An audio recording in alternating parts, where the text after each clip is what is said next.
Hello and welcome to Duncan Digs Gardening. It's a bit of a miserable day here in the northwest UK, but what better way to brighten your day than for me to stand here talking about plants, which is pretty much what I tell myself most mornings. This is the first in a series of videos which I'm going to be doing, taking you through all of the terrible mistakes I'm going to make as a relatively inexperienced gardener. But hopefully between us we can get some inspiration, get some ideas and learn a few things along the way. I think you can see the other star of the show just in shot slightly towards the bottom. He will be making his presence known at the most inconvenient times, and of course as soon as I start talking to him he runs away. So that's Jack, aka Jackie Collins. Don't go there, not my idea, but anyway. So I thought for the first time in the first episode, one of the things that a lot of people talk about in January is how they just don't want to garden, they don't want to bother, they kind of want to just leave everything and hunker down. Totally get it, especially in the UK. It can be pretty depressing and grey and freezing cold. So I thought we're going to tackle the transplanting of something today, because it's the perfect time to do it. Most plants are dormant. You have the first flushes of certain bulbs that are starting to shoot, especially if it's a particularly mild winter. You'll find daffodils and other things, crocuses popping up even in the depths of January. So we're going to focus on a daylily, a hemerocalis, and this daylily is just called red, and it's a big clump forming kind of plant, lots of kind of green reed style leaves, and as the name suggests, the flower lasts for a day. What we're going to do, what I found last year is it's in the border, and I'll take you there shortly. But what I found was that it became a bit of a snail and a slug factory. It was so dark and moist and warm down in the reeds, because it became very dense, and it's been in the ground about 4 years now. So I think it's certainly a case of lifting it, certainly a case of dividing it, which we'll go through, and then I have a pot which I'm going to place one half of it in, which I'm hoping will allow me to control the slug and snail population and keep them within the confines of that pot, because they munched my dahlias to death, which is not a phrase you hear every day. So without further ado, let's get to it. So this is the day, literally as I have started to record.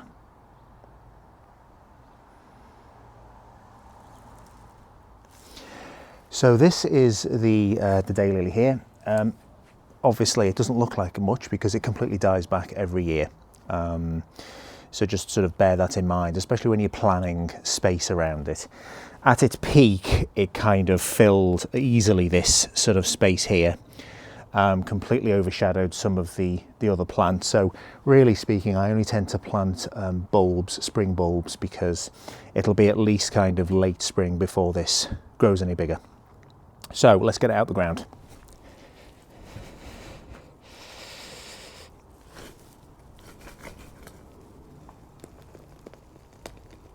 So, first things first, apologies for seeing flashes of my backside. You're gonna have to get used to that one.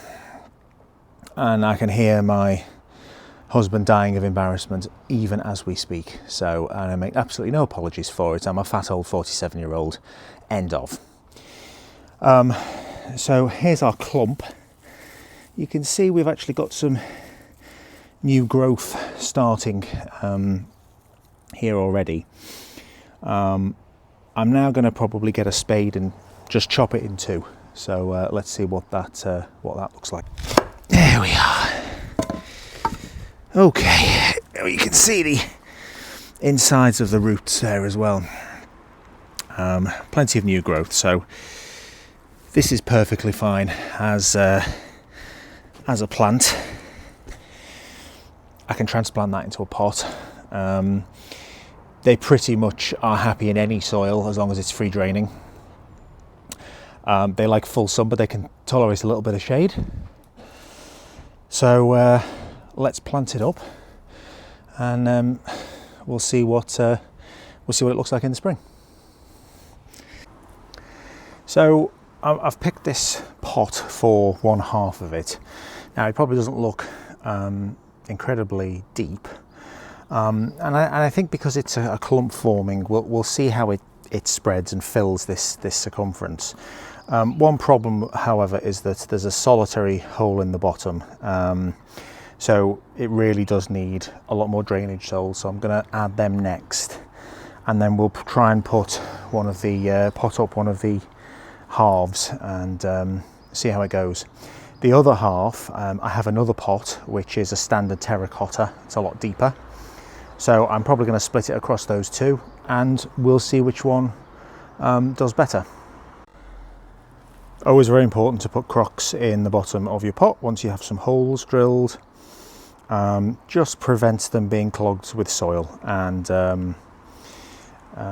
also helps with drainage. So always try, if you have any spare pieces of cracked terracotta or anything like that lying around, or pieces of slate that are curved and are not going to block the hole, still going to allow water through but not the soil as much, it's always a good idea to do that first. Okay, so now that I've got everything sort of set up, I've pulled together some compost for it. Now, it's peat free, obviously. It's the white bits that you can probably just about make out is perlite. So perlite is I think it's lava. I think it's based on sort of desiccated lava and rocks of some kind. If you know, let me know in the comments. But you see it a lot on gardening programs. They mix it in with soil and stuff. It sounds really sad, but I tell you what, it's brilliant. I really would recommend the next time you're at a gardening centre and you're looking to pot something up, or you're looking to dig something in, just buy a bag of perlite. It weighs absolutely nothing, very, very light, and mix it in. Good ratio of 30%, or depending on what kind of plant you're planting, obviously. But it does a few things. It obviously helps to promote aeration, creating some space in between the soil, and prevent as much compaction. Provides drainage. Obviously, that's a major factor, and that's the sole reason why we do it. Also helps to slightly declump some of the soils. A lot of them, when you get in compost bags, you have to break them apart with your hands, and digging this through helps to kind of create that kind of far grittier, looser texture, and it really does work really, really well. So I'm going to top up the first bit into the bottom of the pot. There we go. That's that. We're going to pick the smaller of the two, I think, because the larger one is a little too deep for this pot. I want to see how the smaller one fares over the course of the year, and if I sit that quite like that, that works out quite well for me. So obviously the challenge is now, so that it doesn't fall over, to tip the soil into it and around it. So I'm just going to add some in that side, add some in that side. There we go. Let's just make sure it sets quite nice in there, which it looks like it has.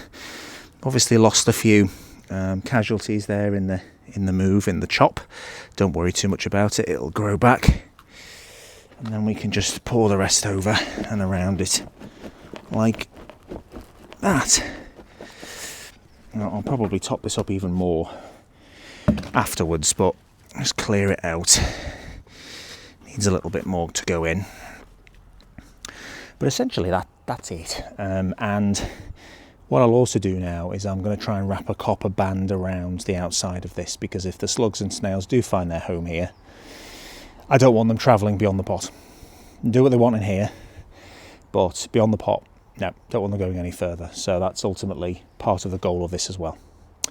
So I will go and plant the other one up, and in the meantime, thank you very much for joining me, and on behalf of myself and Jackie Collins, have a great day, and I hope you find the time to dig some gardening too.